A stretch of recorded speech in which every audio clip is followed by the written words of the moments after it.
feel like a pop star. I've got a wee bit of a sore throat, so and we weren't intending, or I certainly wasn't intending to address anybody today. But why we've got people here, the primary reason we're here is to protest against the BBC. The BBC, we've got the government running scared, and we've seen nearly 30,000 veterans in London on the 19th of April.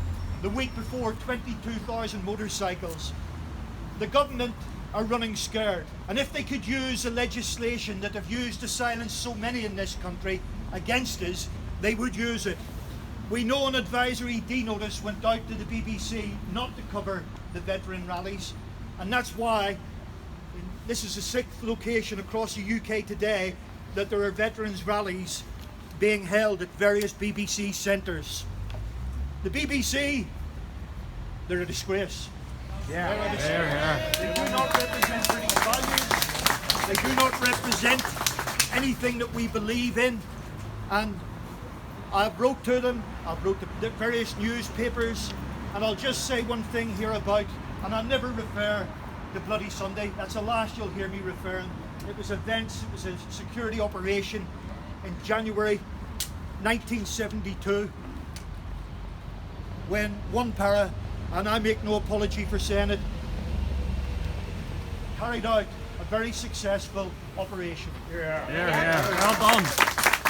And when we had the distorted version of events by the BBC, after interviewing a one para sergeant and Peter Taylor, a known Republican sympathiser, the panorama Peter Taylor, who I've done an interview with, but he never showed it. Peter Taylor showed one snippet from the interview. When he said, I asked you 25 years ago, when you said it was a job well done, you still stand by that? And the guy in question, I'll not name his name here today, but a good friend of mine, he said, yes, I do stand by it. And that was reported in the papers about, and people like Doug Beattie, the unionist politician, who I confronted afterwards, wrote an article in the newsletter saying it wasn't a good operation, it was ill-discipline, discipline broke down. The whole context of the interview with the sergeant from one para, when he was asked, was it a good operation, he said, it was a good operation. It was a job well done. We went in a military operation and we all came out alive. It was a job well done. And that was the context we spoke in. It was never ever covered by the BBC. We look at the Savile inquiry today, and yesterday the illustrious Lord Savile made newspaper announcements that soldiers, if there was strong evidence against them, they should be prosecuted. I'll live with that. There is no evidence against soldiers. Soldiers deployed on up banner were legally empowered to apply lethal force. Right. The yellow card allowed for it. Right. It was a soldier's decision. He had to make a split-second decision. And if that soldier in good faith decided to apply lethal force and inflict lethal injury, can you get lethal injury? Inflict death on terrorists, then that's good enough for me.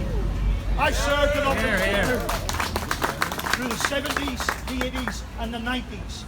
I never found myself in the situation that many of my friends found themselves in. But I can assure everybody here today, I can assure these people if they were listening next door, there was no breakdown in discipline, there was no shoot to kill, there was no people out murdering people in the streets. Believe me, if we had had the shackles taken off to do such things, there would be many, many more people dead today. But on the positive side, there are many people living in Northern Ireland today because of the actions of soldiers serving an up banner, because of the discipline, because of their commitment.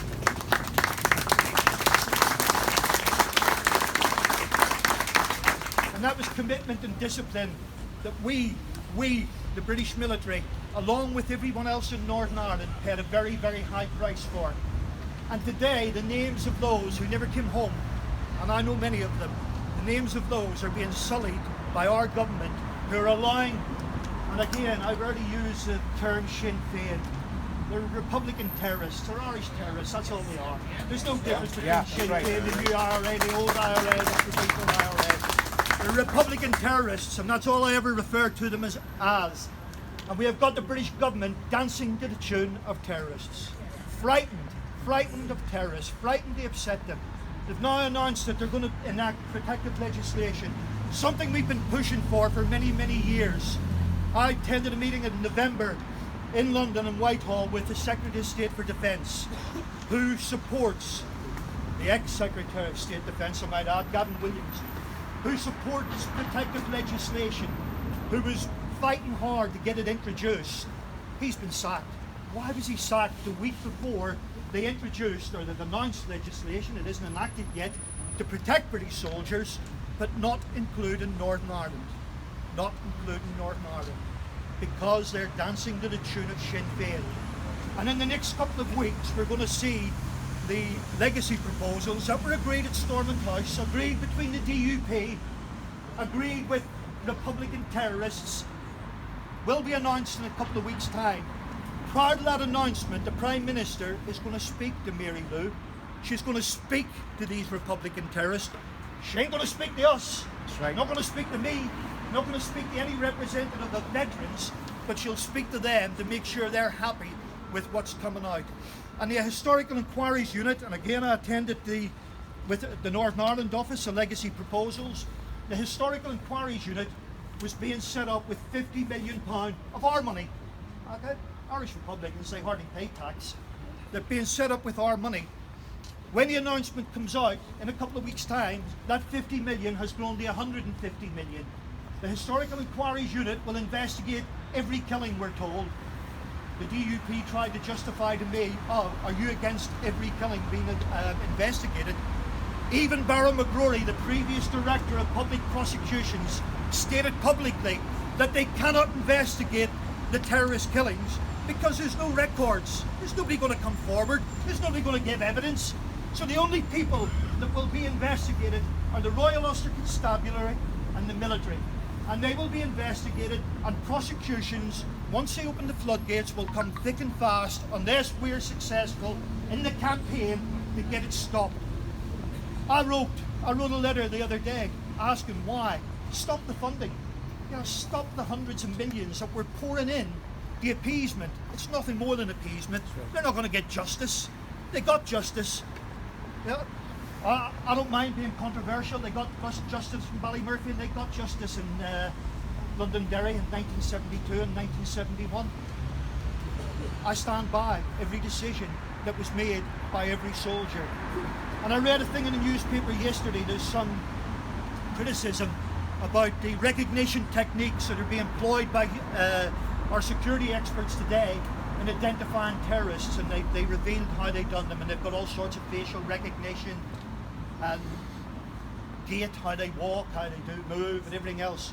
I would love to see that applied to all the footage from Londonderry in 1972 and from Ballymurphy in 1971, and the innocents that were killed, I think would be proven that they weren't so innocent. They weren't so innocent. And I will say categorically here today, one para, a sister battalion, I'm a 3rd Battalion man and I served in the 2nd Battalion. One para, the sister battalion of the battalion I served in, did not open fire on a civil rights march in Londonderry.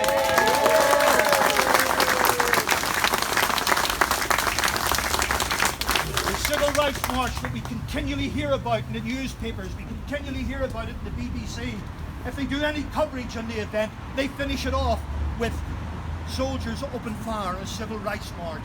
It was an illegal Republican march that had finished and degenerated into whole-scale riot.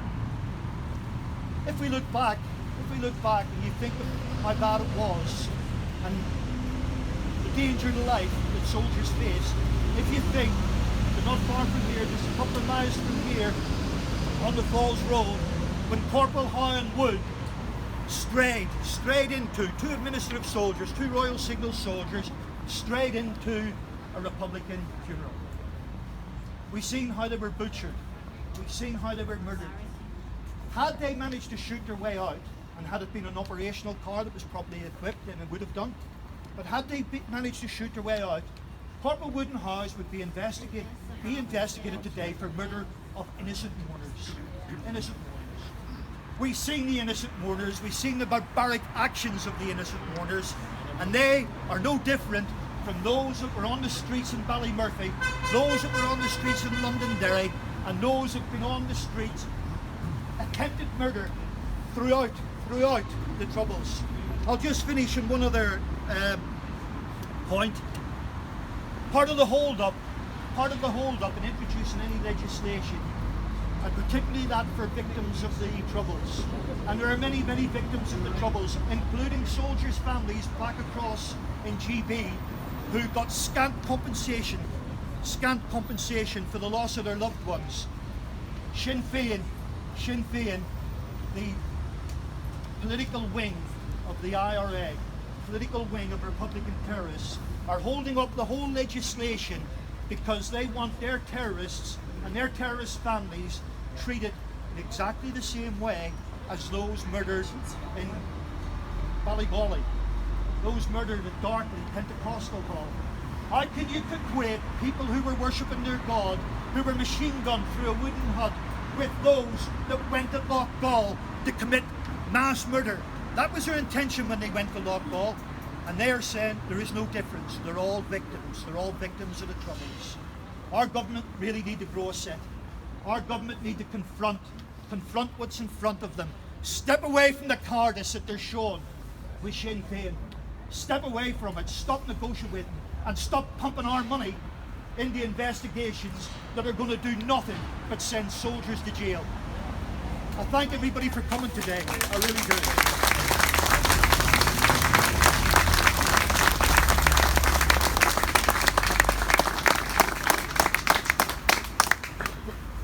This is not the end. This is not the end. We have much more coming down the line. We need to intensify the protests throughout the country. We need to get more numbers out.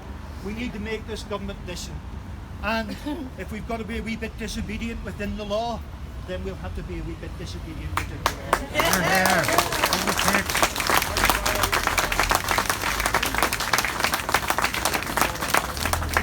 They say nobody is against the law. They say the government can't interfere in the process of justice. Well, my friends, on Good Friday, they done just that on the Good Friday Agreement. When they handed letters of comfort, when they give pardons, there's a lot of things we don't even know about in the side deals. The terrorists, they interfered with justice, they interfered with the law, and they can do it now. They can enact legislation to protect our military, to protect our police, and they need to do it. And we need everybody's support in that fight. Thank you.